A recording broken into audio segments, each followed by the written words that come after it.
بسم اللہ الرحمن الرحیم۔ کٹا ہوا ہاتھ جوڑ دیا۔ ایک حبشی غلام امیر المومنین حضرت علی رضی اللہ عنہ سے محبت رکھتا تھا۔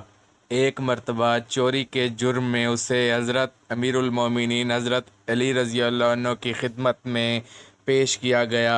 اس نے اپنے جرم کا اقرار کر لیا تو آپ رضی اللہ عنہ کے حکم سے حسب قانون اس کا ہاتھ کاٹ دیا گیا۔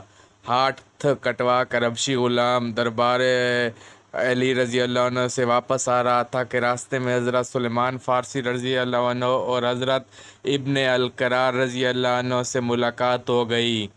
ابن القرار رضی اللہ عنہ نے پوچھا کہ تیرا ہاتھ کس نے کاٹا ہے؟ غلام کہنے لگا، امیر المومنین داماد رسول صلی اللہ علیہ وسلم اور شوہر بطول علی المرتضیٰ رضی اللہ عنہ نے کاٹا ہے۔ ابن القرار رضی اللہ عنہ نے پوچھا، انہوں نے تیرا ہاتھ کاٹ دیا ہے اور تو ان کی تعریف کرتا ہے؟ حبشی غلام کہنے لگا، میں ان کی تعریف کیوں نہ کروں، انہوں نے مجھے آخرت کی سزا سے بچا لیا ہے۔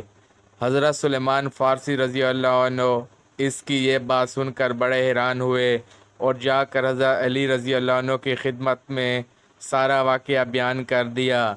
سیدنا حضرت علی رضی اللہ عنہ نے فوراً غلام کو طلب فرمایا اور اس کا ہاتھ اس کی کلائی کے ساتھ رکھ کر رومال سے ڈھانپ دیا۔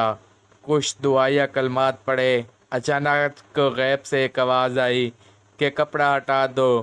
جب لوگوں نے کپڑا ہٹایا تو غلام کا کٹا ہوا ہاتھ اس طرح کلائی سے جڑ گیا تھا کہ کہیں کٹنے کا نشان بھی نہ تھا۔ تفسیر الکبیر جلد 5 صفحہ 469۔ دوستو، اللہ تبارک و تعالی حضرت علی کی محبت عطا فرمایا، آمین ثم آمین۔